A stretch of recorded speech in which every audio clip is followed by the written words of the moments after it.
Hi, everybody. This is Marlene Pardo Pellicer, author, narrator, and producer of Stories of the Supernatural, Nightshade Diary, and Supernatural Storytime.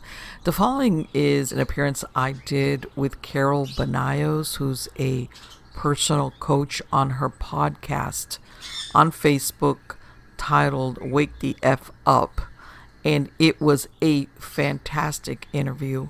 And I urge you to visit with Carol because she has so many episodes upcoming with different guests talking about living the best life that you can, of course, because you actually wake up. Your And name here right. it is. Marlene Pardo Perceller? Pellicer. Close enough, Pellicer. don't worry. Pellicer. Because sometimes like I can't pronounce things properly. So I'm just gonna kind of read her bio, which is a really phenomenal bio. So Marlene is a native Miamian. I hope I'm right, and an author of fiction and nonfiction books. She is also the producer, host, and narrator of the Paranormal Talk Show, Stories of the Supernatural, and the podcast show Nightshade Diary, Supernatural Storytime, and the blog author of Stranger Than Fiction. Marlene holds a Master of Science degree in Human Behavior and Health. She is a certified master hypnosis and considers herself a subconscious behavioralist and has had a private practice for years. And at one time, she worked as an investigator for a state level agency. Ooh, some CSI shit. Yeah, it's And like, that whole, especially that that whole part that will shall remain unnamed. Yes. name, yeah. Yeah, and Marlene appeared in season 1, episode 1 of Paranormal Survivor, which presently airs on Destination America and Netflix, and season 1, episode 12 of The Haunted Hospitals, which air on the Travel Channel. Yes. Travel. Okay. And her first book, Walker Between the Worlds, a dark supernatural fantasy, was released on October 2019. A novella was released in December 2019, and part of a Sybil universe. And March 2020, The Path to Purgatory became available, and another Sybil novella and book will be released during 2020. And in March 2020, she released I've Come for My Girl and two other dark tales, Winter Shade Stories, a young adult horror anthology. Yeah, that sounds scary. Her other books, Too Haunted much. History of the Old West, Wicked Ladies, and The Bad Hombres They Love, The Lady in the Blue Kimono, Film Noir Murders, and Supernatural Safety are available on her website and on Amazon. And after this interview, I will have a time there where Marlene's going to share all of that information where you can get in contact with her and then get all of that good stuff from her. And she founded Miami Ghost Chronicles in the 1990s and considers herself one of the only of the handful of hardcover paranormal investigators who work under what she calls the dungeon approach, which we're going to find out what that means later on, Yes. which is basically little or no reliance on technology to research the unseen world of the paranormal. She has also worked mainly with research groups in Florida, but she has also assisted other organizations and private clients across the country. Like, wow, what a bio, Yay! Marlene. God, I feel like I'm impressed with myself. Temporarily, though. Yeah, so Then reality hits you and you go, oh, yes, sweetie, wake up, stop it, stop it. so thank you so much, Marlene, for joining me today. And I'm so excited for everyone here to, dive deep into the amazing information and healing information and all that good that you're going to offer today. And so I just kind of want to jump into the questions right away. I have Sure, some that I asked, and then I have questions that kind of dive deep into your knowledge and the experience that you have. sure. So the first one is Marlene. Who are you? Wow. Hmm. This could be either really simple or very complicated. No, it's uh let me tell you something. I think this is something that we don't get till we get a little bit older in life. When we're younger, when I mean younger, teens, 20s, we're very absolute black or white, good or bad. I want to be this, this is what I will be. This is the image I have in my head of my destiny. And sometimes it can work to your advantage. But I find that as you go through life, depending on what goes on with you, that saying, to thine own self be true, that truth changes as you go through life, in other words. Yeah. There is a part of you which will always be the same person you were born being. But when I find that when people are very rigid, even about their self-image, they end up very unhappy because they tend not to accept certain things about themselves, even disagreeable things. So if as to the answer to that question, I'm a work in progress. And by this, I don't mean like I've got like 20 personalities, nothing like that.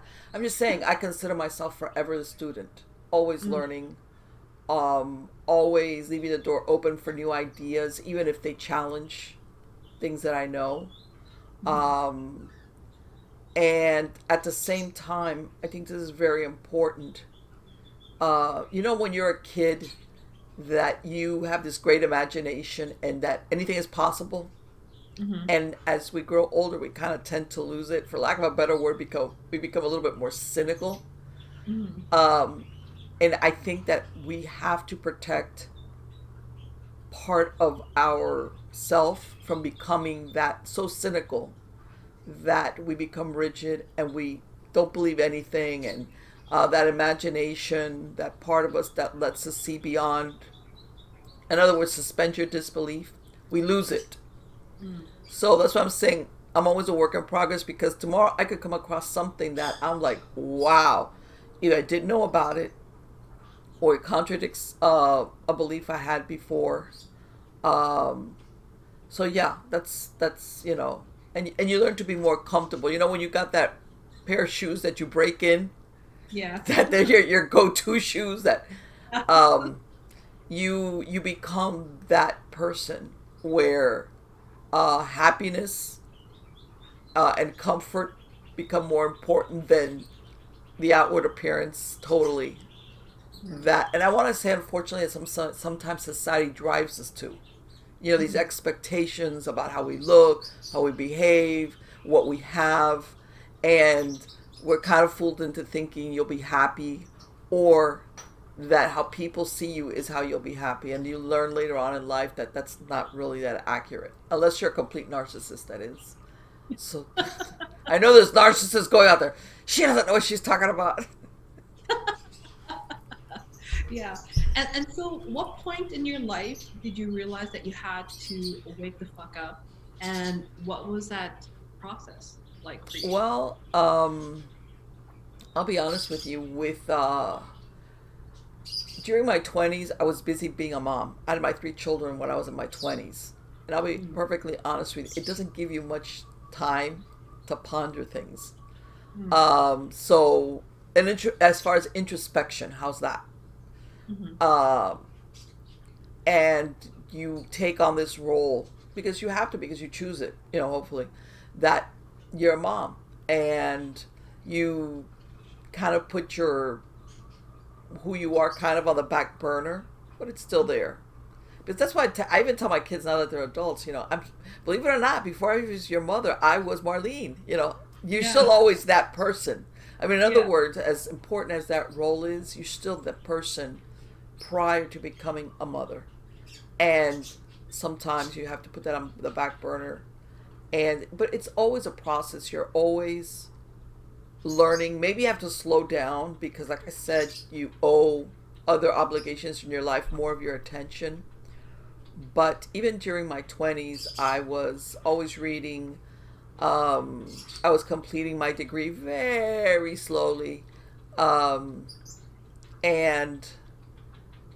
just, believe it or not, even with my kids, I learned that imagination thing, because it's beautiful to see children when they see things with a child's eyes. In other words, that they don't question things. Making my kids believe in Santa Claus to the umpteenth moment, till they kind of came around and go, Mom, you're Santa, right? And I'm like, no. Well, so-and-so told me. And I'm like, no, we just helped Santa out. And they're looking at me like, sure, Mom. I kind of, but yeah, there's, if I want to say there, for me, there, everybody's different. I don't think I ever had that moment of epiphany where like, oh, it's this process that you go through on a daily basis.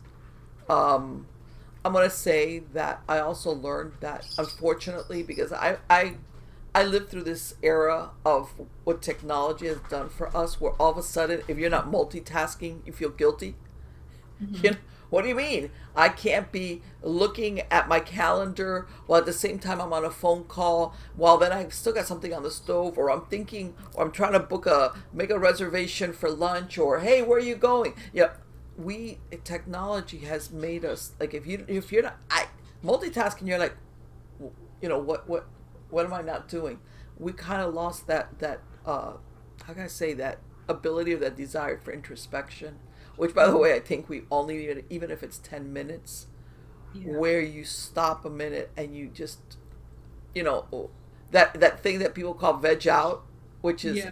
I'm just going to sit here and stare at the wall. Or go to a park and sit and just look like I'm like high or something, but you're not. You're just like emptying your mind out without thinking. And by the way, your first tendency is to run and do a to-do list in your head. And that was one of the things I learned, that if I wanted to keep my sanity, I had to set aside that time, squeeze it in somewhere where I owed myself that. By the way, without feeling any guilt about it either. Mm-hmm. So yeah. Yeah, I have to say before we go into the next question, I Mm-hmm. love your earphones and your Yes, earrings. you know why? Because this is Fun. to remind people not to take themselves seriously. These are Yeah, little kid stuff. Yes. yeah, I love them. Yeah, because sometimes I talk about dead people and it's like, wait, this is really morbid sometimes, so let's put some levity in it. Yeah, So yes, thank you. yeah, and for you, what do you believe the reason why you came onto Earth? Like, what is your purpose here on Earth? Wow. Okay, well, you know what? I think that's the universal questions that you find a lot of people are always searching for. What is my purpose? Like if I miss it, like my purpose. I think your purpose changes as you go through life. And Mm-hmm. people want this hard and fast answer and say, that's it, I found my purpose in life, and that's it, I don't have to worry about it, and that's what it is. And I think that changes. I've come across people like when they graduated and went into, university, they knew exactly what they wanted to be. I'll give you an example. They wanted to be a doctor, go into the medical field, or whatever. And back then, they were. That was their purpose back then. Fast forward 25, 30 years, or even sooner, depends. And sometimes it fades. They just don't feel the same. And they feel bad. They think, like, how did I lose my purpose? What's wrong with me? And it's not that you were wrong back then, it's that you've changed. Mm-hmm. Um, and they feel like, man, was I leading myself on? No, it's, I think as we go along, our purpose changes. Um, there's times, let's say, when your purpose is to be a parent, Mm-hmm. because it's a full time, and maybe you have to put other things again, like in the back burner, depending on your choice, on your career. Um, I think that a lot of us want that guarantee, that if somebody says, if I could guarantee you right now you're not going to fail, people think that by knowing their true purpose, um, that's going to, how can I say, shield them from making a failure. Mm-hmm. Just as important that, there's other people that they go through forever, like they never settle on anything. And I found that at some point you got to execute. Mm-hmm. You got to, like I said, do that self introspection and say, you know what, I might not have the entire answer, but I got part of it, and I need to when the rubber meets the road, and start going, like do it, put the foot on the accelerator, and let's see where this takes us. But some people want all the answers up front. They Mm-hmm. want the guarantees, they want the answer to all the questions, including what's my purpose, before they make a decision Mm-hmm. to actually do something. And Yeah. you know what? Sometimes it turns out great. Sometimes it's not what you expected, and sometimes it's a big giant mistake, but we Yeah. learn from our mistakes. That's another thing, which is we need to learn how to forgive ourselves when we make a mistake. Some people like beat themselves their entire lives, or that, when you did that stupid thing, and 40 years later they're still, you when you did that stupid thing. It's like at some point you got to learn and let it go. Yes, I Yeah. agree. And do you feel that, like, when you say sometimes, like, I believe purpose does change. Yes. However, if you know that maybe say if you're destined for service, right? And even within that, I don't know because when you said that, there's different purposes and they change throughout your life. And I was thinking, is there that point where you are fulfilling multiple purposes at Sure. one time? So within, fulfilling your destination, why you're put on this earth to serve others, and then fulfilling your purpose as a mom, Of so maybe course, of course. well, that is, yeah. You have to tailor it sometimes just because of time. Mhm. There's only so much you can do. Because that's another thing. On an individual basis, you have to do self-care. In Mhm. other words, you cannot do so much wanting to be all these roles because somehow you feel you're coming up short, and then you don't get enough sleep, you're not eating right, you're not giving yourself enough downtime, because you feel like, well, if I got to do this and I got to do that. For example, when my kids are a little bit older, I would, as they got older, we would do the 5K for charitable events or for Mhm. pets or something. So it was like, okay, I'm going to bring my kids into an effort for some cause I believe in. Like a 5K usually, which is 3 miles, which my kids could do, and they loved it. And it was a way of putting together something I wanted to do on an individual basis, but have including my kids in it. And it also taught them about, giving, in other words, or being of service, even the best way we could, things Mhm. like that. Later on, I did it with, I bicycled also in a lot of charity events. I even took one point my granddaughter with me when she was a little bit old enough, and she loved it. Um, in other words, you learn how to manage your things and realizing this is what's going on in my life right now, maybe for the next couple of years, and then it evolves. There's no hard and fast rules about. Some people seem to think, well, this is my life. Oh my God, this is forever my life, and it's not. This is just where you're at right now, and you just manage it the best way you can, depending on what your aspirations are. Like I said, when I was in my 20s and my kids, I had a full time job. I was trying to finish my degree. This was before online courses. So I had no choice, but I made an agreement with my husband, and like twice a week, I would take evening courses. I would go to one of the universities here had an off-campus office where they would. As a matter of fact, they were doing it for working adults, and everybody there had a full-time job, which meant after I got out of work, I would go over and take this class, and you would think, man, this you'll be forever trying to get your degree. But at some point, I realized time is going to go by no matter what. Yeah. So guess what? I took one class and then I took another class. And by the way, which was, I'm so proud of myself, my job actually subsidized the cost of the Oh, amazing. classes, which there a lot of places don't do anymore.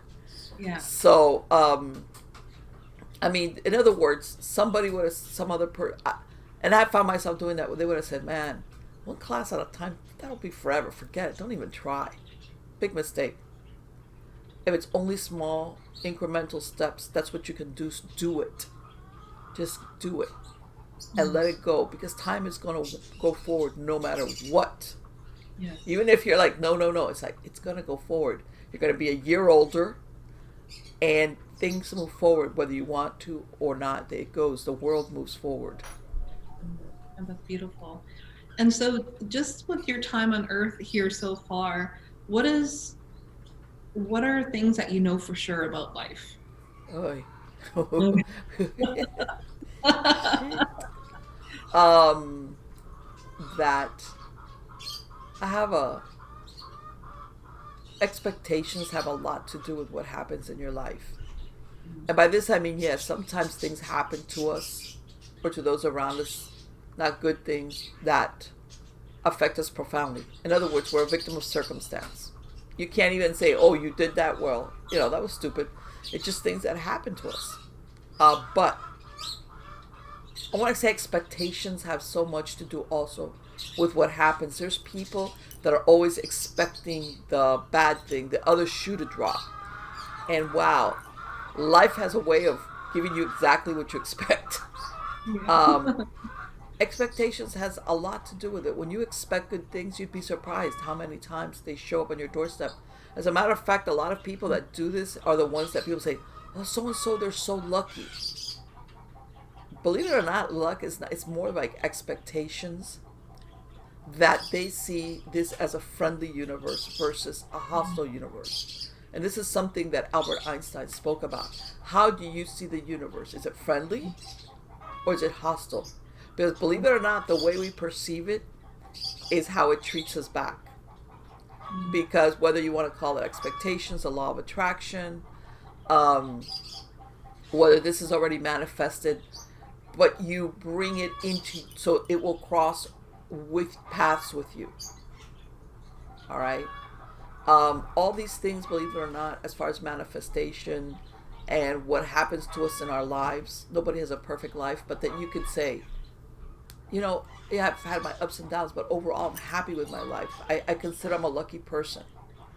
Has a lot to do with what we expect for life to give us. And by the way, it's the memory of good events that sustain you when you're going through a rough patch. Because life is better than this. Like there's a light at the end of the tunnel. I know that life can be good. I just have to get through this. Whereas people have always had not so good luck or everything is dark.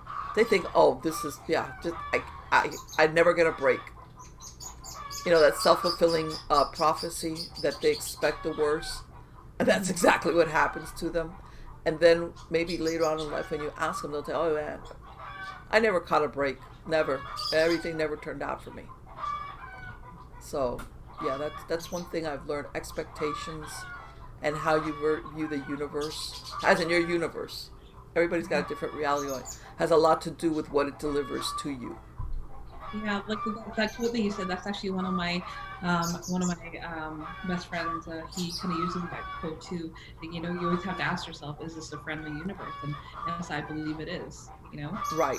Even when bad things happen, which we, how we tend to think like God has it out for you, or like fate is like, okay, what's up with this? It's very tempting sometimes to feel like you're being singled out, especially when stuff happens to you like out of left field. Yeah. But 9 times out of 10, it's a temporary thing, and the sooner you stop that. And by the way, it's okay to feel that. It's you can't. How there's these people that Pollyanna, that tra-la-la, everything is fine. Yeah. It's okay to go through moments of like sadness, anger, even sometimes a little bit of despair. The problem is when you stay there, when you start feeling so sorry for yourself that you just wallow in it. And that's where you run into a problem. Spiritually, psychologically, and of course it affects you physically. Yeah, no, I agree with you 1,000% there. And for you, in regards to waking the fuck up, what do you feel personally for yourself and on your experience? What is the one thing that people can start to do today to start waking the fuck up? I think that, wow, let me think about that. It's like, if I I know this is going to say, I'm going to say the one thing that I think is a big culprit in most people's lives. Most people that I've spoken to that are in a place where they either want to change something a lot in their lives or a certain aspect of their life. I guarantee you, without knowing the particulars about a particular person, it's resistance to change. They might logically say, I want to change this, or I'm not happy with this, depending on the scale of what their change. Some of them want to do a whole life change. It's resistance to change. Resistance to change. They might say they want the change, but psychologically or subconsciously, they do not. and they tell the universe, I don't want to change, even though they're saying they do. I would tell people, if I had to do something today, I would say, what is it that I want to change? If number one, okay, how's this? I would say, look at what you can do in a 24-hour period. Okay, I know there's such a thing as to-do list, but as far as actually thinking, like, look at your day within a 24-hour capsule. What can I do today? All right, and you might decide, you know what, I'm going to really think about, what do I want to change. If it's a large change, can I break it down into segments? And then I would say, number one, on a physical level, declutter your house if you have to. Number two, rearrange stuff in your house, your furniture. Nothing says to the universe, I'm willing to accept change, as in making actual physical changes in your surroundings. And people think, what? You mean rearrange my furniture? What's... Yes. Yes. It's almost like the first execute of that you get it from here to actually doing it. Rearrange your furniture, declutter your what you've got. I would even say go eat someplace you haven't gone to before. Do something new, starting that day. Okay, and you'd be surprised how many people feel uncomfortable. If you want to test how resistant you are to change, even something like that, tell yourself, okay, I'm going to do this. I bet you any amount of money, you talk yourself out of it. You become too busy. Somebody calls you for something. Oh, I'll do it tomorrow. That right there is your subconscious mind telling you, you say you want change, but not really. That I would say, if you were going to start it, whatever change it is, whatever it might be, start with that. Start with that. And you'd be surprised. You're going to discover a lot about how resistant you are, which means your subconscious is fooling you into thinking, yeah, sure, we'll change. Okay, but we'll think about that tomorrow. And then a year goes by, and then another year goes by, and then you have those stories. Well, once I thought about doing that, but, so yeah. No, that's really amazing that you mentioned that, because people need to know that change is the only constant. Yes. And that if you are not going to take the actions to change, you are essentially one day going to be forced to change, whether you like it or not. Yes. And that could be the cause of, a breakdown or some kind of thing that it's maybe not going to be supported to you, because, like, as you say, the subconscious and certain things like that, you always get these internal promptings, I believe I like to call them. You know what I mean? Okay, it's time to look at that. It's time to, start to finally work on that. But you kind of ignore until one day it's like, oh, you know what I mean? It's something that's so small and manageable is now it's like so overwhelming, and you're forced to. And sometimes people can come out of that, and sometimes they can't. Like, it's very detrimental. Right. And I'm telling you, people don't realize how, and let's face it, as humans, we are creatures of habit. Even the person that says, everybody's, some people, it's more ingrained than others as far as that feeling of security. And this helps me go through my day because I know what's going to happen. And that's fine. There's nothing wrong with that. But when it comes to changing, sometimes we become very resistant to it. And sometimes we do need to change. It is necessary. And like you said, if you dig your heels in, all you're going to end up is changing and feeling very frustrated, because it's going to happen no matter what. Yes, no matter what. Yes. Yeah. So I want to get into you. Let's dive in deep to Marlene. So what inspired you to take the education that you have taken? So the Master's of Science degree in Human Behavior and Subconscious Behavior. And what does that mean in regards to your ability to help others? Well, originally, when I got out of high school, I thought I wanted to go into law. Yeah. That thing about then life gets in the way. I landed a good job. I got married. I had kids. And then somewhere along the way, this is what I'm saying, I learned that I wanted to understand why we do what we do. Okay?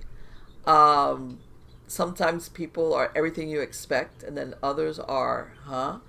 And you start reading about it, you start getting into areas where you see, to me, human behavior is fascinating, Mm. uh, because sometimes it's very contradictory. Like I said, and it's one of those things where you, like I said, I don't want to say I woke up one day and it's like, I get it now. It's like all of a sudden you, little by little, you start realizing where your true interests lay. Like I said, when you graduate from high school, you're like, I know what I want to be. I want to be a whatever. And let's face it, how many 18-year-olds are really, really, really, really know that much about themselves? A lot of Funny. that really. Funny. Yeah. Sometimes, yeah, you will have somebody that's got a real clear purpose. But usually when you're that age, you're absolutely sure about something, but you really don't know yourself that well. But anyway, it's one of those things that it was by degrees, and like I said, during those years, I had a really good. I want to say I do have an analytical mind. During the 90s, I got into the paranormal work. This was way before anything with the reality TV shows. Um, I also did a lot of work, as like I said, I did a lot of with behavior. You look at a lot of things of as far as psychology, models, why people, whether it's addictions, why people sometimes do things that are contrary to their own well-being. Because you always think, why would anybody do that? You know, um, so to me, it was a fascinating thing, uh, and it just took off from there. And then, of course, I went into hypnotherapy. My work that I did as an investigator helped me tremendously to understand sometimes why people do the things they do, or they're with a certain people, or that they're crying out for help, but they feel like they cannot help themselves. In other Mm. words, they're always waiting to be rescued. Mm. Um, and so, it was like all these things were going on around my life, and one thing complemented the other, and helped me understand that as complicated as we are, we're kind of simple, because ultimately all we ever really truly want is to be happy. Mm. And by this, I don't mean running around like, in the sound of music, like the hills have the sound of music. That's wonderful. Yes, we do have moments like that. Like when you get a new purse, for the ladies out there, oh, that kind of, when you're happy, but contentment is what I'm saying. Happiness, moments of great happiness, contentment. That's really what all human beings want. The problem is what gives us that feeling. For example, let's say an addict has had the reward centers in their brain so burnt out that the only thing that really doesn't make them happy, 9 times out of 10 doesn't make him happy, is just feeds the their body, the reward centers in their brain, is the drug use or whatever. It might be a process addiction, whatever. The things that make other people happy, like hey, I met somebody new, or we're going to the movies, or I'm going to take a great vacation that everybody gets, excited about. Those things don't matter. So this is one of the things that I learned as far as learning about uh, human behavior, which I found so fascinating, and helping understand people why sometimes they do the things they do. Mm. Um, and but let's face it, and I think any psychologist will tell you, I think everybody that goes into this field is hoping in the process to learn more about yourself. Yeah. You know, the silence of the lamb. Okay, Yeah. I'm gonna let me go off the thing. You know, the That's silence of the mental. lamb, when Hannibal Lecter is psychoanalyzing Clarice, and he's Yeah. asking her why she wants to rescue the lambs, Yeah. and she wants that's why eventually she becomes an FBI agent. What she's looking for is to save the lambs, the silence of the lambs. But she goes, that's part of her drive. This weird thing. Well, I think that most people that get into this, they along the way, they're hoping to understand themselves better. Mm. Yeah. That's beautiful. And because you have so many different aspects of what you're into, and yeah, I want to know how you got into creating, your Miami Ghost Chronicles. Like, what led you down to that path of supernatural? Well, ever since, like, when I was a kid, like most kids, that I started reading books about ghosts, because that's what they had in the kids section of the library: ghosts and dinosaurs, mysteries, stuff like that. Hans Holzer. So I started reading that, and then I did not grow it. And then in the '90s, I started writing about it, and then I was always a freelancer. Where I joined a research foundation that covered the state of Florida. And they would contact me when they had things down in like the South Florida area to participate in that an investigation, or they would just need my help. And in other words, but in the meantime, let's say between investigations, I started Miami Ghost Chronicles I had a lot of people send me stories. I had a lot of people talk to me and tell me things that I don't think they had told anybody, because I was willing to listen to them. And sometimes things happen to people that they never really understood why. They lived, let's say, a few months at a certain place, and they would tell about this weird stuff, and they never figured out why or who. Just that the time that they were there. And to me, those things were fascinating. And I mean, throughout the years, I've got tons of stories of people sending me emails. And like I said, I turned out I want to say I was one of the founding members that's still around from the original group of Florida Paranormal Research Foundation that's still there. Some of them, most of them, but a lot of them after the years have gone on. I'm still one of the ones that. And I learned to work with a lot of other groups. That was the thing. I'd like to work with other groups. Some of them are heavy, especially in these last few years where they've come out with all this equipment. A lot of them rely heavily on equipment, others not. I do a lot of consulting because a lot of people have known me. I've traveled to other states to help other groups out. Or even now, I consult where they'll call me and they'll ask me, what do you think about this? Or we have this something going on here which has this flavor to it. Like, what do you think about this? And I'll tell them, I've even had people sometimes call me, about using groups the other way around. It's the client, and I help give them instruction, like, okay, you're going to allow somebody in your home. This is what you should be looking for, the other way. And it's just one of those things that evolve. The years roll by and I was still doing it. I learned a lot. I saw a lot of things. And to me, I guess, like everybody else, ultimately, it's like what happens to us after we die. Everybody always thinks, is that it? Once you die, that's over? Or does something happen to us? Our souls, our spirit, whatever you want to call it. Is there something that survives the death of our bodies? And I'll tell you what, I've seen enough firsthand to absolutely believe that, yes, that there's more to us than just our bodies. That the end of our bodies is the end of our consciousness. It's over. Yeah. So I'm going to get into the dungeon approach later, but for you, what has been the most, like, I guess a terrifying experience for you in your career of the supernatural? Like, because the thing is that I can't even, I'm scared of the dark, so I can't comprehend, do anything like that, or even watching scary movies, I cannot. So I'm curious. You know what? It's really funny because, like I said, I've always dragged my kids along into some of the stuff.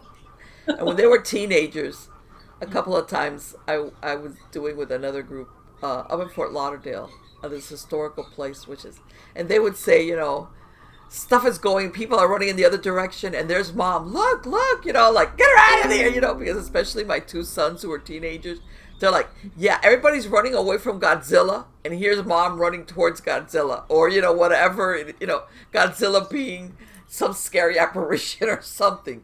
Yeah, I have had moments of experiences, sometimes visual, auditory, where you jump, like, let's face it, you're a human being. But then you think, okay, that's what I'm here for.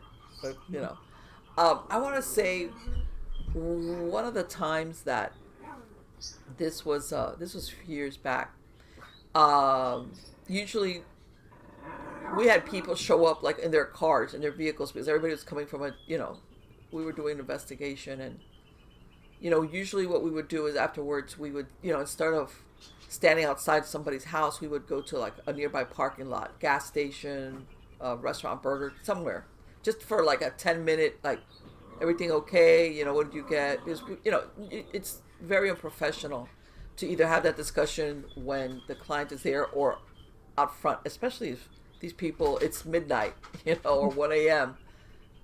And let's face it, nobody wants to have your neighbors think what's going on over there. So I remember one time where I think it was I want to say it was like, it was in the parking lot of one of those mini marts, and it was like at a corner. It was after hours. The place was empty. It wasn't here in Miami. It was a little bit further up, so it was a smaller town. So when I say traffic is nil, nothing. One time I had two occasions. One time we were standing there, and I want to say maybe it was 6 of us, and we just parked our cars and we're standing there, and we're like, well, what did you think? And what did you think? And what happened? This is before we, and all of a sudden, nobody's paying attention, and we start hearing a conversation, like people talking. And when you're not paying attention because everybody's talking, then everybody looks at one another, and we're like hearing somebody, like a bunch of people talking. And we're like looking around, like, did you hear that? Yeah. Where are they? We're looking, there's nobody around us. Oh my God. We're hearing, and now the funny thing is you could hear people murmuring, but you couldn't understand exactly what they were saying. Like when you hear far off, like a murmuring, more than one person, almost like a group in a sense, at least 3. And you're like realizing there's nobody around us that's close enough that we would be able to hear, them at 1 a.m. on a weekday having a conversation that's drifting over to us. And it was that's the first time that you realize that some things can't follow you when you leave an investigation. And we all looked at each other and said, yeah, it's all right. Yeah, let's go. Everybody, we'll resume this conversation. I'll email you, okay? We never figured it out. We never found out. We just looked at each other, and you see us like looking around. I think there was like one car parked in front of this little mini mart. The gas station was empty. It was like a business, like a little, the intersection, and there's no traffic. There's nothing. Far off, there's a few residential homes, which all the lights are off, maybe a porch light on. Everybody's asleep. It was like 1 a.m. And we're like looking around like, who the hell where's this coming from? That was one of the first ones that I really like. I was like, okay. Just because we say it's over, like, another time we had something similar where, same thing, this poor lady, same thing, we were parked around each other, and we heard something thumping around in the trunk of her car. Oh my God. Same thing, we all looked, and we looked at her like, man, what did you do? Did you leave your cat in your trunk of your car? Because it wasn't like, when something falls or shifts, it was something that you could hear, like, moving in the trunk of her car. And I remember her looking at us, and she's like, no, and I'm like, well, something's in there. Like we're thinking, did you leave the window? We're trying to figure out, how did something get into the trunk of your car? Nobody at this point is thinking supernatural, because it's sounding like something alive. Yeah. So we're looking at her, and we're like, she has a regular stand. In other words, and we're like, okay, like, so we look at her, and we're like, okay, you got to open the trunk. And she's like, yeah, it's your car. Like, of course, you're the one opening the trunk. Sorry. Yeah. Show us a trunk. There's nothing there. There's nothing there.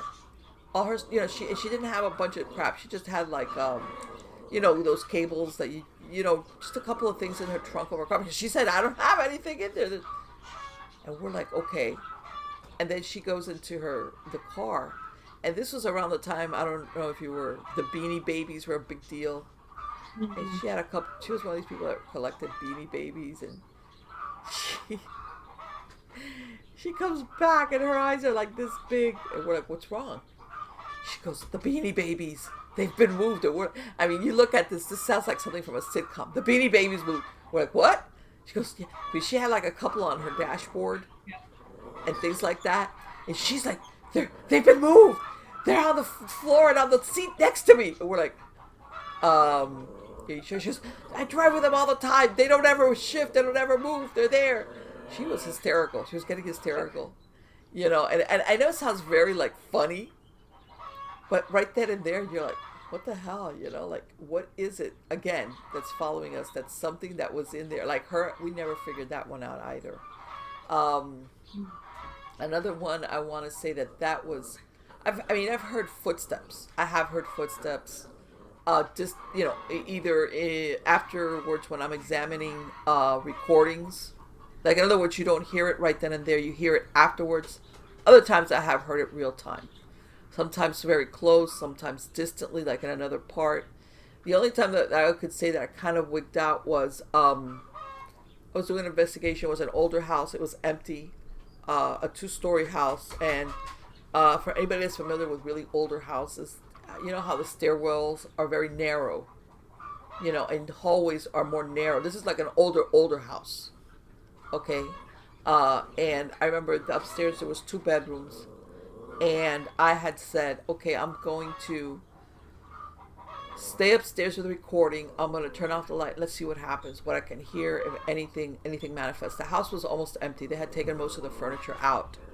They had just left a couple of pieces back there. And I remember there was nowhere to sit, so I had sat on the floor. And I was sitting almost in the hallway, but against the door of one of the bedrooms, which were really small. They weren't that big. And behind me was where the stairwell, and you know, you came up the stairs, and you know, that was the beginning of that hallway. And I was just sitting there, and again, it must have been like 1 a.m. And all of a sudden I hear something. And I knew where there was not that many people that night. I think it was like maybe 3 or 4 of us. And I hear something, and anybody that's familiar with wooden houses will know that when you go on stairs, they make sometimes like a squeak, like when you put your weight on something. And then I hear something or somebody, I want to say it's somebody, coming up the stairs without shoes, like with like the slap of feet, like a barefoot, in other words. And I knew perfectly well that none of the team members was barefoot. Much less were they going to come up the stairs unless they had told me, I'm coming up, so we could account for it. And I remember my back, I'm hearing this, because it was like when the stairs just go up. Like I said, it wasn't a big house. So I'm hearing something coming up behind me because my back is to that stairwell, to where it ends up at the beginning of that hallway. So as it comes closer, that's when I start making out that it's barefoot. Somebody coming up barefoot. And it's difficult to explain how you know the difference between that and somebody that has shoes on, but you can. And a little bit of the squeak. And I was like, okay, at some point you're going to have to turn around and look and see what's coming up those stairs. I was like, okay, you know, like part of you doesn't want to look, but part of you is like, I gotta look. I have to see what's coming up the stairs, and something's coming up the stairs and it's barefoot. Yeah. And because I think that's the worst fear that people have, is they're going to see something. Yeah. And I said, well, if you don't look, this thing is going to grab you by the back, by your neck. You know, your imagination goes, ugh. Yeah. And it's almost when it's up there, I said, okay, that's it. No, and I said a bad word, like, fuck it. You know, and I just turned around. There was nothing there. Which, believe it or not, sometimes is scarier than actually seeing something. Mm. Yeah, and later on that night, I had one of those little Radio Shack digital recorders on. And like I said, a lot of those things you really don't know what you pick up until later on, where you review the audio. And I remember I said, okay, all right, let's see. So I stayed up there, and I remember that I think there was only like a bed frame that they had propped against one of the walls of this room, which was rather small. They had only one window, And so they had a little bit of ambient light coming through there, but there was this corner. I was like catty corner. That corner across from me was dark. It was like a darker corner. Like I said, I was almost outside in the hallway, just trying to keep an eye on both rooms at the same time. But I'm leaned up against the thing. And all of a sudden, I smell, you know, that smell right before a thunderstorm when it starts to rain, like ionization? Yes. Like almost like a humid. And I'm like smelling that. And I'm looking out the window, which is closed. And I could tell there's no bad weather. Because that's another thing. When you would go on investigations, usually you check the weather beforehand. Like, what am I going to expect? For practical reasons and because it can affect the investigation. I knew there was no rain expected. I'm looking out the window. It's clear. I don't see no whip. And I'm smelling ionization in that room with me. And then, like in that dark corner right across from me, I see what, like that in that darkness, like it shifts a little bit. Like something starts taking form, and I'm looking, and I see what I want to say looks like it grows, and the top is you could kind of make out like the outline of the human head and shoulders. And I'm looking, and it's almost, I see it turn its head and it sees me. It almost becomes aware of me. And then whatever it is just darts into the closet that was right next to it. And that's it. That was the end of the smell just faded away. And that was like, it was very, but what it taught me was that it was aware of me. In other words, it wasn't a residual haunting where it was on a time loop, or it was just doing its thing and it was unaware. When it saw me, I saw distinctly when the head moved, and it saw me like sitting down against the door of the room. And once it became aware of me, it darted into the closet. So it was like, again, those are a lot of things that you have that firsthand experience, which leads you to believe. In other words, you don't have expectations about what you're going to see. You don't. And a lot of times it's visual, it's auditory, your sense of smell. Also, you will have phenomena. Along the years, I want to say you have certain encounters that at the moment they startle you. I want to say really about the scariest thing is when you go into an investigation that there is some type of malevolence or darkness to it.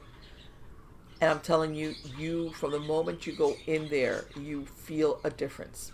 You're, especially after you do this for a while, your body starts like saying, beware, beware, beware. And usually you don't do that just because there's a supernatural agent there. Your body or whatever senses you have are trying to tell you whatever is here is dark. Mm-hmm. Okay. And as a matter of fact, that's when, and by this, I don't mean your imagination runs away. This is after you develop like a certain, like you've been in places where, for lack of a better word, it's just a regular dead person. It's like, okay. I mean, it's scary because it's life versus anti-life in a way, but sometimes you go into places where you feel it right away when you get there. Sometimes, believe it or not, it's even what's going on, the interaction with the living and what's there, where, I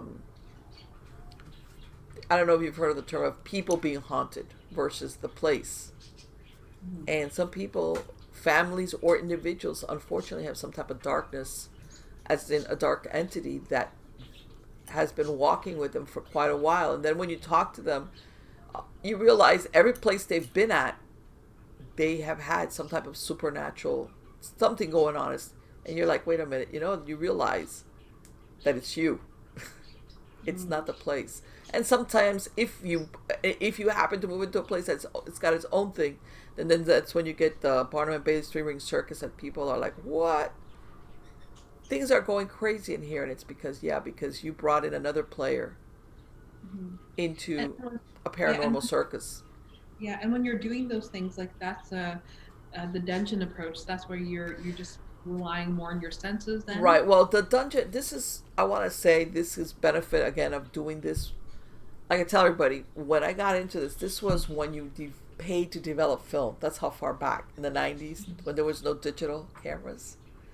So basically, you relied. There was very little instrumentation. You maybe you could take a base temperature, cameras, 35 millimeters.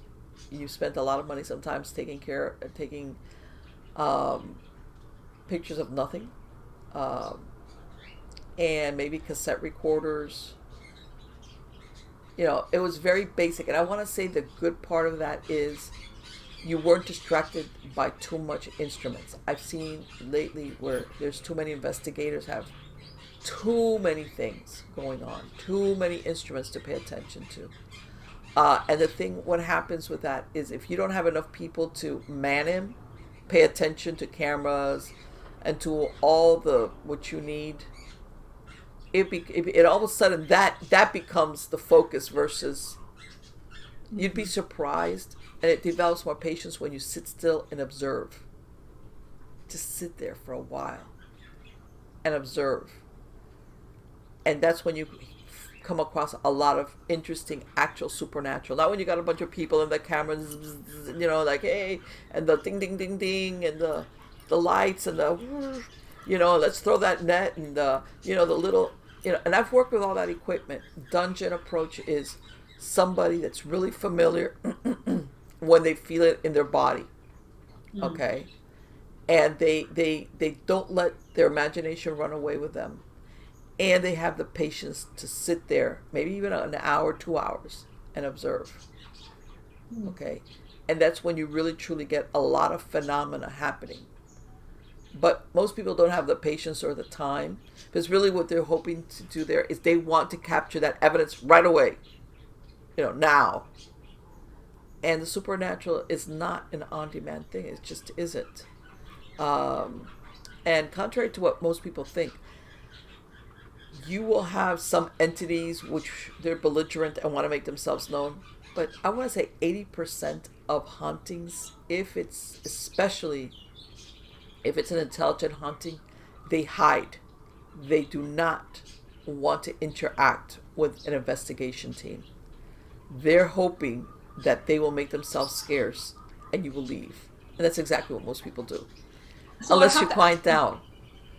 I have to ask you then, those movies, the Paranormal Activity, and all the movies, what is your take on that? And then we'll move into the other side. You know what? And I understand. You're making a movie, and it would be boring. You got to make it think like, I bought this groovy little thing at the flea market, and that night, I got attacked.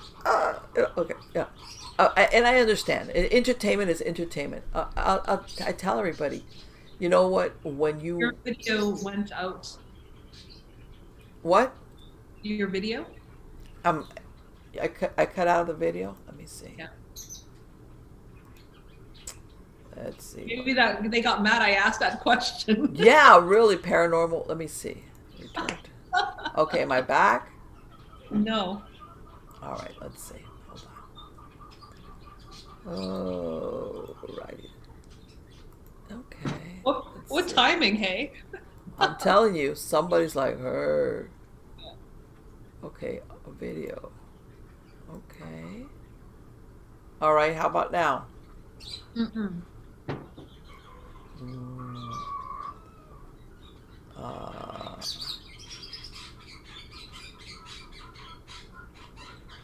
Okay, I see myself here.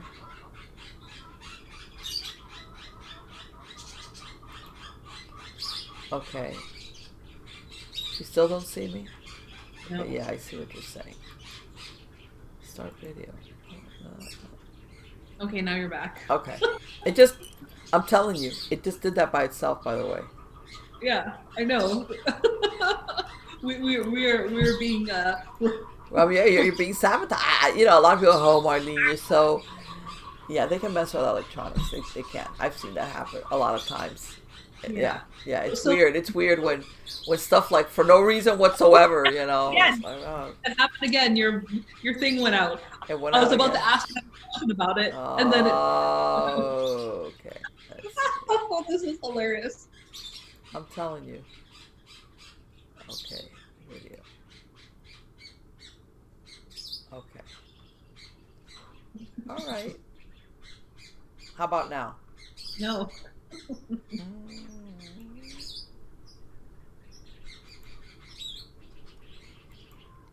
Okay.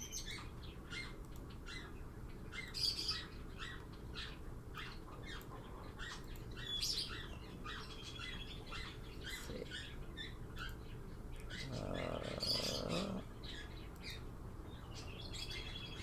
Okay. Video. I'm telling you, that's so funny.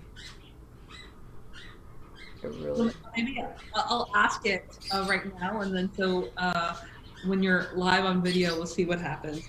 So I guess the thing is like with those movies, Paranormal Activity and all the other stuff, like how how real or how accurate is it compared to I based on what you've seen? I think that sometimes, you know, like let's say, I think whether it's a haunted house or a haunted item or a whatever you want to call it, yes, it can be dark. You can have an attachment to an item, but usually, in my experience, it's very slow and incremental. And in some investigations, it takes people all of a sudden a while, like their life starts to unravel in certain ways, and then when they follow it back, you know that's one of the things I do, you know, on the pre-interview, which is like, okay, how long have you had this experience? Was there a triggering event? Somebody's death? You know, like let's think back. When did you start realizing? You'd be surprised how some of them all of a sudden, I'll say, did you move someplace? Did you acquire this? Did you acquire that? An item? Anything?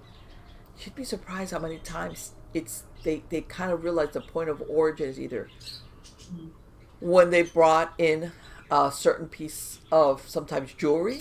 It could be a piece of furniture. I've even had it where, you know, a family member has died and they bring back, you know, a certain item memorabilia, and they don't realize that sometimes even their family member, that attachment was with that object even when their family member had it, but for some reason they never spoke about it, and they bring something into their house. Or, you know, the famous, you know, I went to the cemetery thing. uh, there's usually a point of origin. It's just slower. I want to say that what you see in the movies. Sometimes it's something, uh, just sometimes a feeling. Let's say, for example, I've had people move into houses where one of the rooms, they didn't know it, one of the rooms was being used as a sick room for somebody before. You know, somebody that was being taken care of at home who had been sick. They never knew it. You know, the house or the place was painted, it looked beautiful. And that one room that was, they learned later on, was being used as a sick room for a certain person, maybe elderly or just somebody that was suffering from some type of disease and was at home. They start experiencing physical symptoms similar to what that person had. Uh, Other times, you have people just, even the feelings. They, if even if it's not an act of haunting, depending on, if they say if it was a piece of furniture or clothing, where they even start sometimes acting, getting characteristics of that person. Ooh, Okay. it's getting scary. I feel it. I have this poster behind me. Can you get back on your video? I'm working on it as I'm So trying to like, figure out why is it is doing this. as you're talking about this, I'm looking at this poster behind me, or this Art I have me behind me, and I'm like, the eyes are staring at me. I see them, and I'm getting scared. I'm like, oh my god, okay, like maybe let's change the conversation. It's like, don't do that to me. Oh my god, I'm getting scared. Okay, let's see. Let's see. How about this? Let me see if I'm trying to like okay. And for the people who are listening and watching, the reason why you're hearing all those noises in Oh the background. yes, I'm sorry. I'm sorry. I have I have chickens and I have a lot of exotic birds Yeah. and when you have a lot of animals, guess what? In the middle of the day, they are awake, awake, and they're like they want to make themselves known, and yeah, it's usually a real big mess. Okay,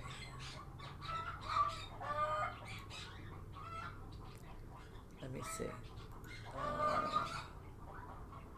Yeah, I have to stop looking at this poster. It's staring at me in the eyes. I guess the computer. Don't look at me, or don't look at it. Yeah, I tell everybody. I tell everybody. You know how that now. I said I would never bring in something from the flea market or an antique store or even those curbside pickups. Where people now put stuff on their curb. Mm-hmm. So that it's just. I mean, people usually are just trying to be kind and nice. Or I would say, if you ever get a bad vibe from it, I don't care how nice it is, leave it. But let's say you don't, and you really could use it. I would smudge it down. I would never, ever, ever bring anything into my house that I would pick up in any of these places because there's just no way to know what the background is on it. Mm. And for all you know, like I said, I've had done enough investigations that ends up being the point of origin of where things started. Like I said, and that's the way it usually works. It works so slowly that people don't catch on right away. It takes them a while to realize, hey, you know what? After we did that or we bought that home, that's when everything started going crazy for us.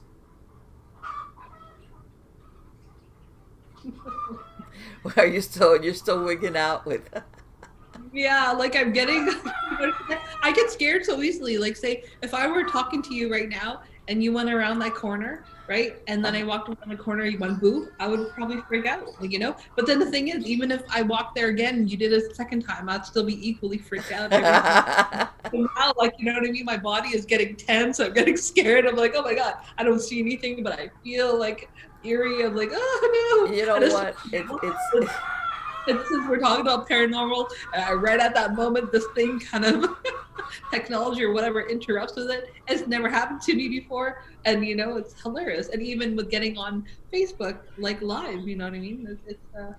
I don't believe in coincidences. I think everything's but yeah, I mean, but at the same time, it's like you gotta be careful, but you can't also like always be looking over your shoulder as far as we do have it's not we're always going to be the victim of everything, you know what I'm saying? There's just people that prime themselves also into believing that this is going to happen to them, like don't do that either.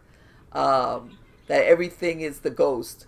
I've been to a lot of investigations which it turns out to be anything but the paranormal, and people want it to be the paranormal. I'm thinking, do you really realize what you're asking for? And it's like, no, either you've got a draft coming down or, you move something that now, a draft that wasn't there before is there now, or something is making this noise. I've had people run out of their house in the middle of the night because they hear a weird noise. They actually like leave, like go to their cars and like, don't you, what did you try to find out this? No, I'm not going to find, no. We just left the house. We went to the car. Or we went to my in-laws' house. Or we went to my mom's house. There's no way. It's like, come on. You got to try to find out what it is. It could be anything. That sounds like something I would do, to be honest.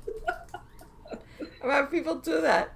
And it's like, okay, you cannot jump the gun that quickly and assume it's the paranormal.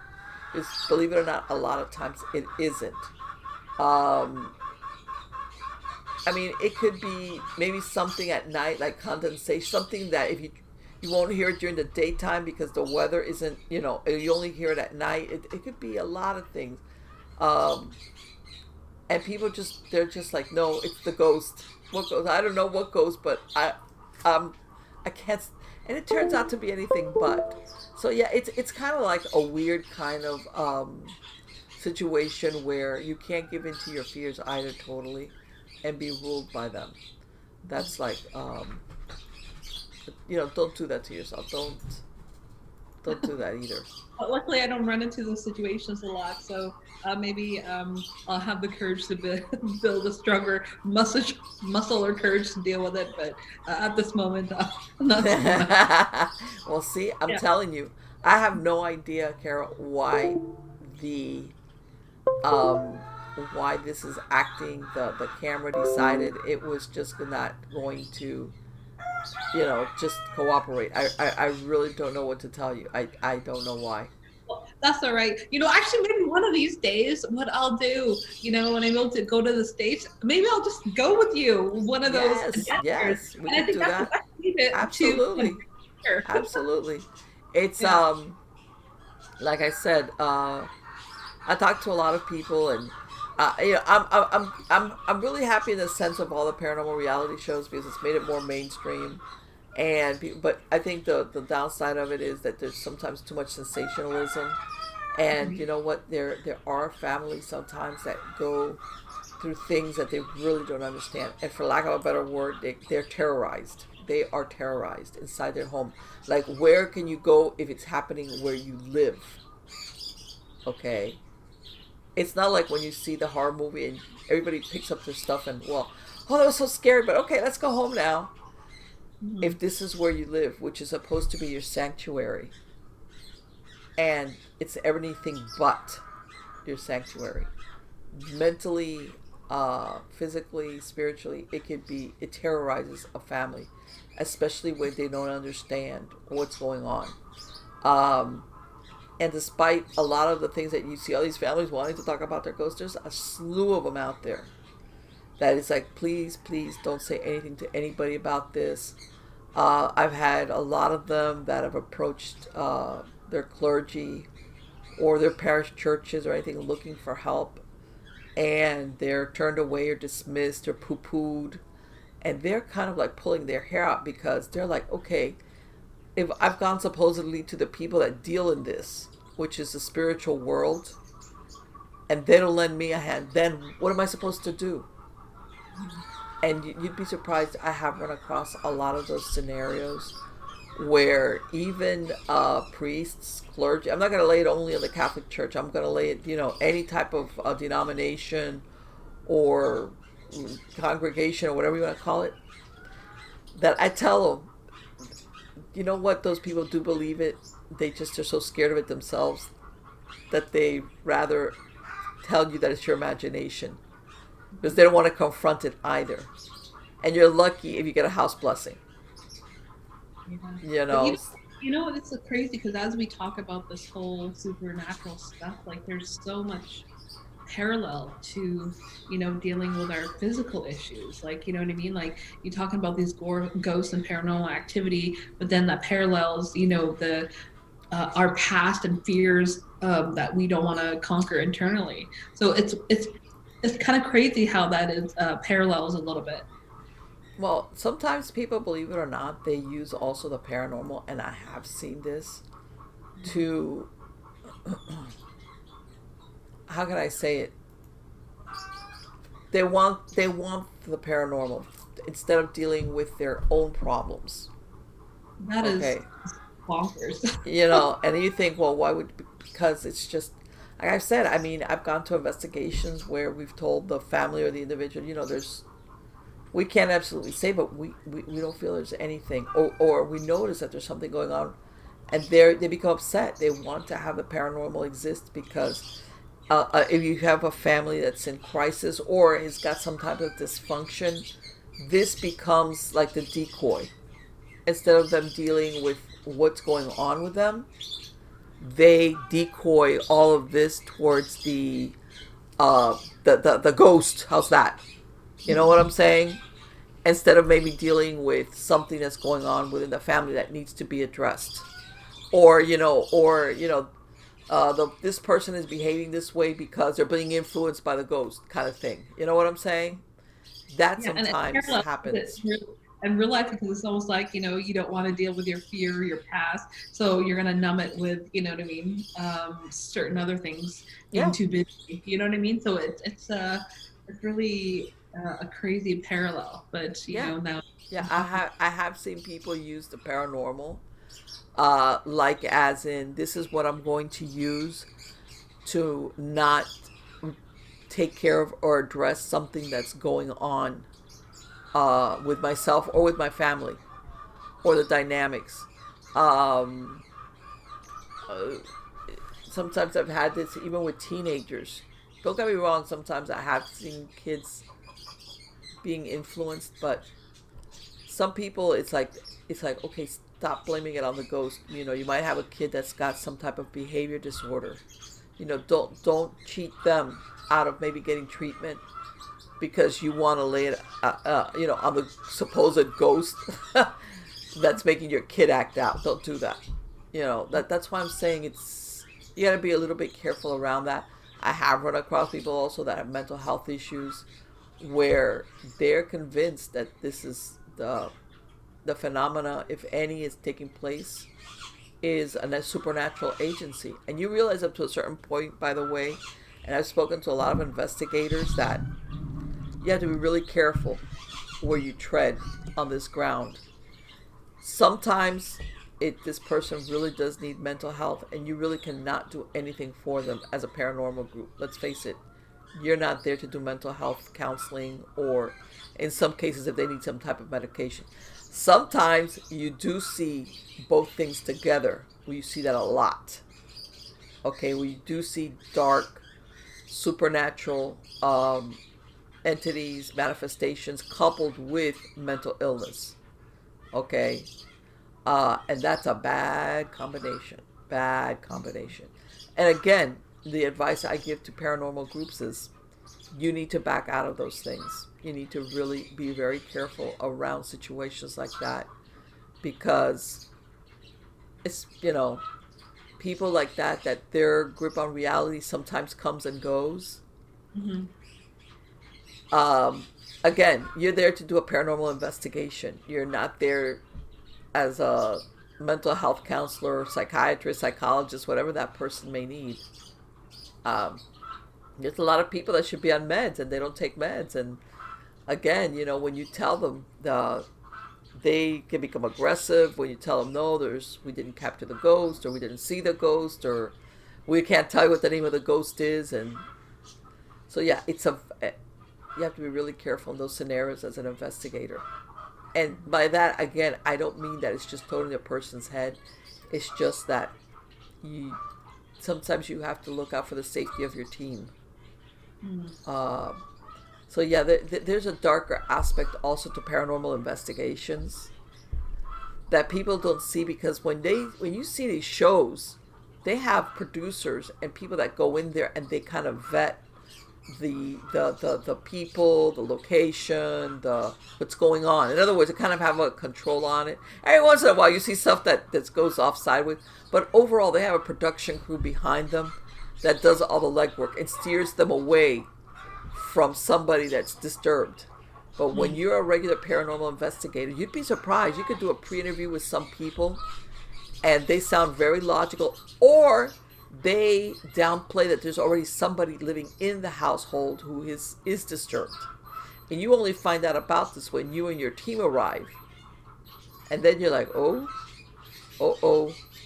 And you realize, I've seen that where that other person, I want to say, is being influenced by something dark, and they're giving the team members a look like any minute I'm going to come at you with a cleaver. And you're like, you see everybody's like, okay, don't lose sight of that person, especially when they're staying in the house. And yes, you see behavior, mental health problems, and you also have a flavor that whatever is there might be influencing them, because they're shooting, they're not happy at all that you're there. And that's one of the times that you back out, and hopefully, after a while, you develop a network of either groups that are willing to engage in cases of this nature. And again, even then, they're very careful. Even clergy, I want to say, are, really careful around scenarios like that. Especially if you have any schizophrenia, or really where that person loses touch with reality. Yeah. So with these kind of scenarios, like, have you run into situations where, okay, you thought they were mentally ill, but then they're actually possessed, like kind of Yeah. an exorcist situation? Okay. Yeah. Well, I'll tell you what. I have found that people sometimes that do have mental illnesses, and it almost exacerbates the symptoms of what their mental illness is. In other words, they become difficult. They don't want to take their meds. They don't cooperate with family members who are trying to help them. Whereas maybe without this darker influence, they would be more cooperative. How's that? They would take their meds. They would go see their mental health professional. They get along better with their family members. In other words, they help their support system out. They do all the opposite. Okay, and yes, and I've been to places where I've looked into a person's eyes, and what looks back at you is not human. I know this sounds like really like Hollywood like, but yes, I've had that. I've seen that. I've stared into somebody's eyes, which what's looking back at me is not human. And I don't know how to, I know it's a human person, but it's just this thing like, we do a lot of communications with our eyes, our visuals, and you know how sometimes you look at that person and go, oh, that person has crazy eyes, but at least they're human and crazy, whatever. Yeah. They're human, they're just crazy as hell. But this is where you see this total lack of reaction. Like dead eyes, like I've encountered that. And that's this is a person that you would say has no fear of consequences. There is no right or wrong. There is no, I'm going to get in trouble with this. I'm going to get arrested. I might go to jail. I'm not supposed to do that. I want to say a lot of the horrific cases that you see in the media where you'll have people decapitate family members, do really horrific things. A lot of times, yes, those people did have severe mental illness, but one of the things that's like the elephant in the room, of course, that nobody's going to talk about, is that there might have been some type of dark spiritual turbulence egging them on, making them just make them see, let's say, that their family members, whoever they're, as the enemy, and not only as the enemy, as in the person I must get rid of. It could take a lot of. You have to understand the purpose, and we're getting into non-human entities here. This is really dark stuff. Their aim is corruption, agony of the human beings, destruction, unhappiness, and it's like a ripple effect. It doesn't only want to destroy the life of that person that it's taken over. It wants to use that person as an instrument to cause anguish to those around them. Okay? So that's when you have these people that do things. And I'm sure you come across stories where some of these people are interviewed later on by law enforcement, and they'll say, I don't remember when I did this. I don't remember it. I just, like, I remember this point up to this point, and then I remember being arrested. And in the in-between part, I don't remember it. That happens. And that's part of it when you talked about being taken over or possessed. Okay, out and out possession 100% of the time is really rare, but there's something called obsession, which is where you're obsessed and possessed only for a period of time. Okay, which is when it basically sublimates the person's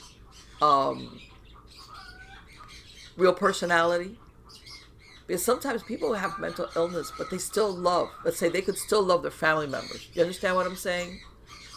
The illness, the disease in their brain doesn't take away from their feelings towards those they love.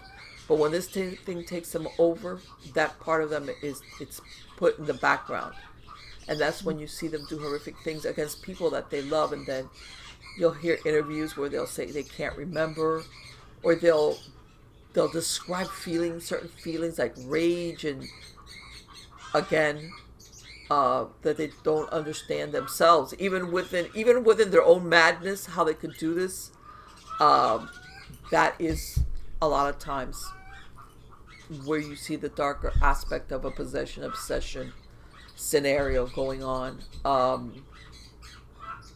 And some people say, well, you know what, this person's saying that because they're gonna plead insanity or something like that. It's like, yeah, but you know what? There's people that do this, and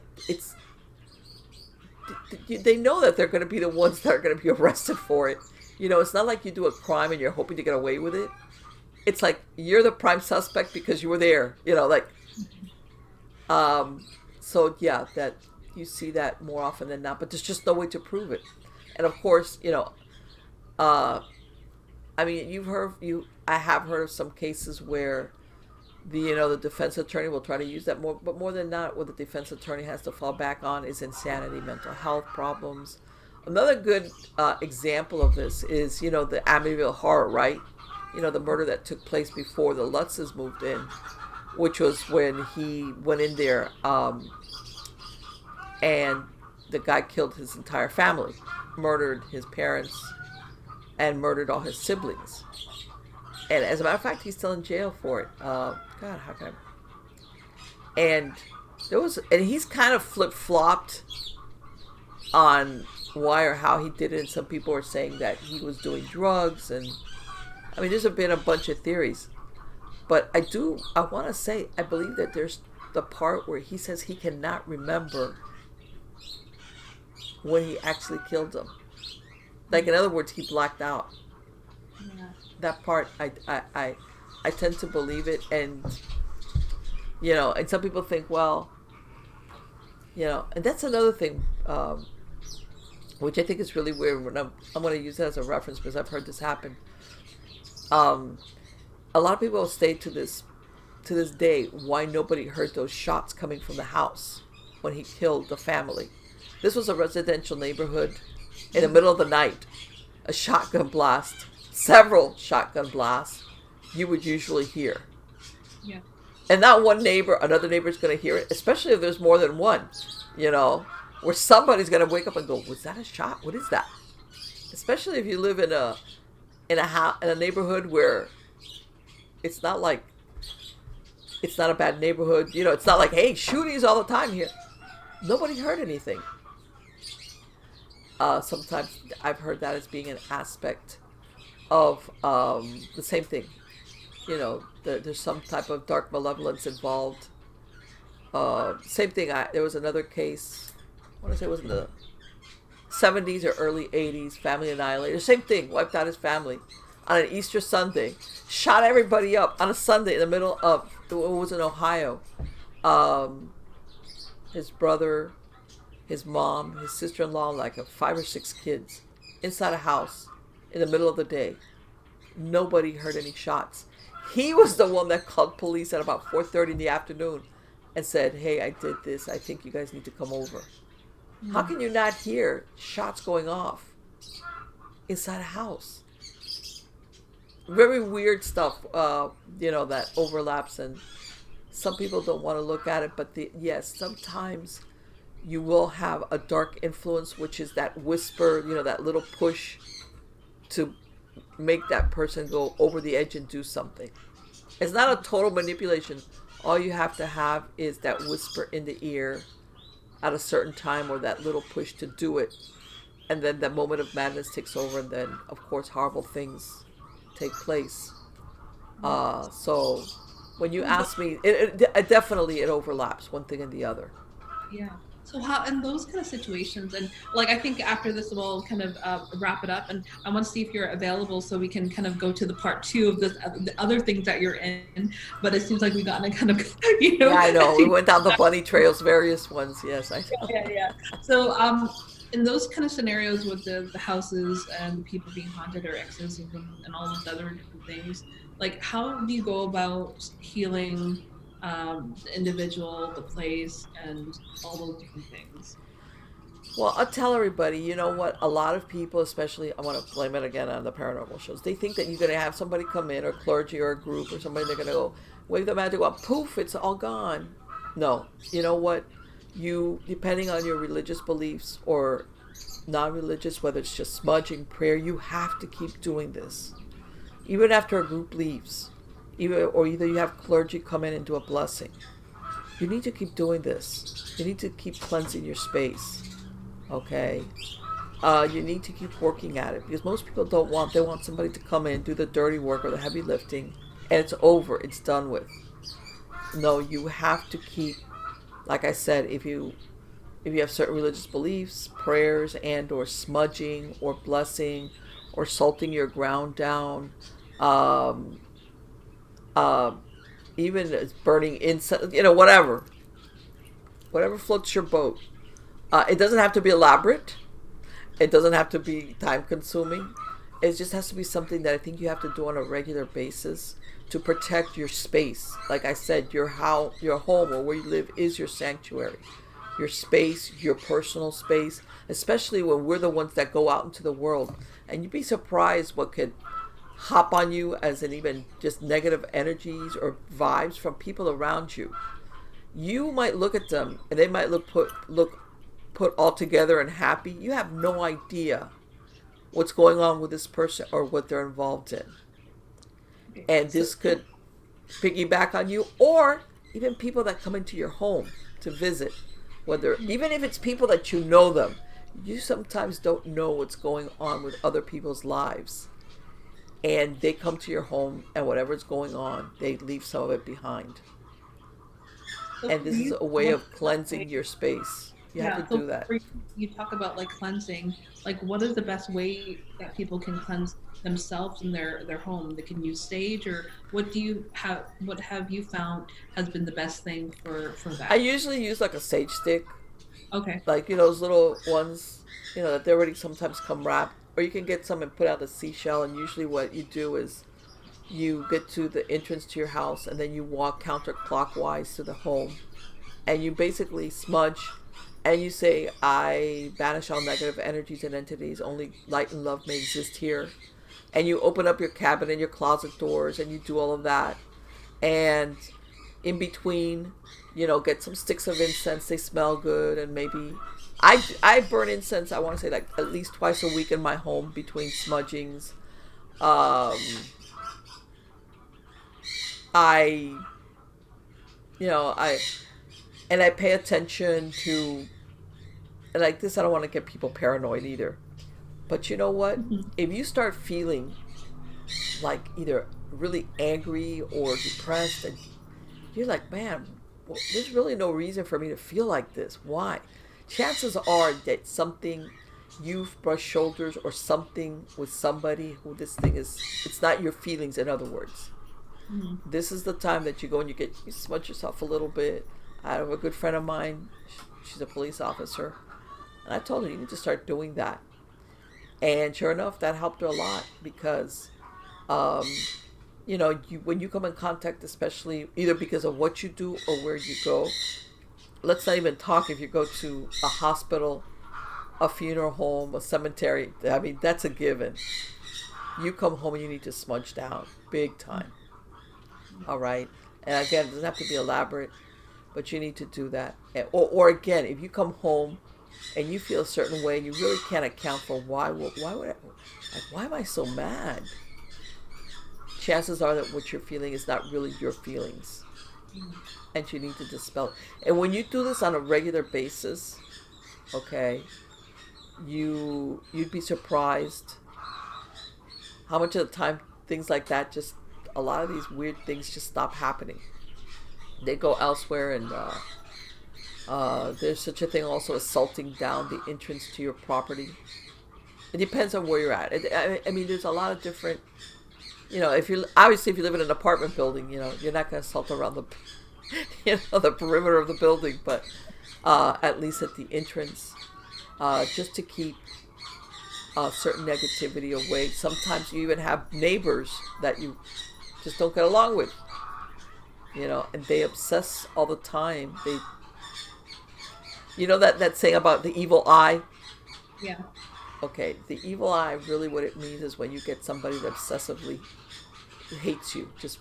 And by the way, sometimes it doesn't even have to be somebody well known. There's just people that are like that. They just don't like you. And they just constantly fixate very negative thoughts towards you. That can be a problem. Negative thought forms can be a problem. Luckily, very few people know or have the time, but you do get obsessive personalities that do that. Yeah. So for people who are experiencing any of these like supernatural phenomena, where can they get in touch with you to seek your services? So this is just going to be one aspect of it. Your best bet is, because usually I just work with other groups, but I did write a book called Supernatural Safety, a DIY Paranormal Guide. And in there, I give you a lot of things that you can do. There's a couple of instances where I tell you, look, if it's really dark, then put the brakes on and get the help of either clergy or a group, even though there's things that you can do. But a lot of it in the book, it describes what in other words, don't surrender. Don't give up your power. That's a big no-no. Once you start surrendering, like, I'm helpless, this thing is more powerful than me, no, this is your house or your place to live. This is where we're supposed to be. The people with a human body, where we're supposed to be, they're the ones that are not. So when you cede dominion to an entity or whatever you think it is, or negative thought form, don't do that. So the book, I would say, is your best bet as far as the majority of things that can happen. For example, a lot of people don't realize that that you need to bless the salt that you're going to use. And I include there like a ritual prayer that you use to cleanse the salt, cleanse the water, or luckily you can get holy water, but let's say you're going to use salt. A lot of people just get salt. You have to bless the salt from impurity before you can use it to lay it down as a barrier. And a lot of people, and I put that in the book, little things. It covers, it's basic, but it helps the everyday person with either addressing and then prevention, which is what we talked about, what people should do on a regular basis. And where can people connect with you? Their best bet is if they go to Amazon. You can look up all my books. Look for Marlene Pardo Pellicer. I have an author's page. You go to MiamiGhostChronicles.com. You're also going to find information there. If you go to MarlenePardo.com, that's my personal page. I also have information there. I have people write to me, and a lot of times, like I said, mostly what I do now, just because of lack of time, there's only so much I can do, is consult with groups that call me and say, and again, because I'm bilingual, I grew up in South Florida. Sometimes if there's an aspect of the haunting or of something that is Afro-Caribbean or Santeria or any of these type of different offshoots that you saw come about in the Caribbean and South and Central America, I'll consult with them and help them out on that. Or to understand better, curses that are laid down on properties. I've been on investigations where if something was done on that property and the family that was intended towards move away, whoever comes in, even though they were not maybe the object of it, just because now they live on that property, they're going to get affected by what was left there. And they have no idea, none whatsoever. Again, they have no point of reference as did you do something? Did you buy something? What happened? And they're like, no, no, no. Okay, then what? Oh no, as soon as we moved here, and then that's when sometimes you have to do a little bit of investigating. But yeah, uh, there's a lot of things or again, and I talk about that, and, you know, um, if you live close to a cemetery, a lot of people think, oh yeah, of course, the cemetery is haunted or not haunted. I tell people a lot of invocations or people getting rid of spell work, dead animals or candles are thrown into cemeteries. Okay, you go to a cemetery, you could pick it up. You live close to a cemetery, it could bleed over into your property. If somebody's conjuring at a three-way or four-way or a crossroads, which are infamous for spell work, some of them hoodoo, some dark, some not. I've had investigations where it's bled over into that property where those streets bisect. A lot of the times it's done. Um, as a matter of fact, people have heard where once upon a time they would erect gallows at four ways, at crossroads, or that they would bury suicides at crossroads. The the intent was so that the spirit, which they believed would be a ghost or an unquiet spirit, would not be able to follow anybody home. For example, suicides, not only were they not allowed to be buried inside consecrated ground in a cemetery, they were purposely buried at crossroads for that reason. Because it was assumed that being a suicide, they would be ghosts. And this was, or they would erect also the gallows. Yeah. Whoa. That is so much. You know what I mean? It's almost like I'm having my front row seat to like, you know what I mean? A scary, haunting horror movie. I'm gonna in my seats right now. But you guys are listening and watching. This is just part one, or part one with Marlene, and we're gonna do a part two because I want to get into all these other areas of expertise that she has in regards to, hypnosis, being a hypnotist, and also kind of doing that past life regression. Yes. I'm gonna get into some of the unresolved blocks and then body syndrome. So we're gonna have to allocate another time for that, Yes. a part two. So, but now we're gonna just close off the session and stay on for a couple minutes, Marlene.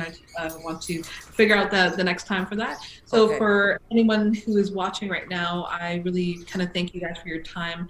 Always treat others with love, kindness, and compassion. And any last words you want to say, Marlene? No, it's an interesting world. It's a friendly universe. How's that? Despite all the dark stuff that we were talking about, it's a friendly universe. Yeah, I really kind of fidgeting and whatever in my Yeah, it's like, aren't you glad we're doing this in the middle of the day when it's daylight outside?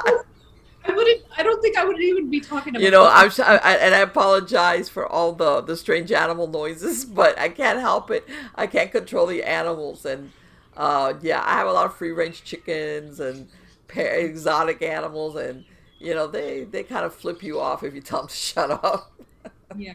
So next time, hopefully there won't be any paranormal activity that interrupts our ability to stay Yes, no paranormal sabotage, huh? The conversation to other areas. So that will be fantastic. So thank you guys again so much for your time. Much love and peace out. We'll see you soon on part two. Okay. Bye-bye. Bye-bye.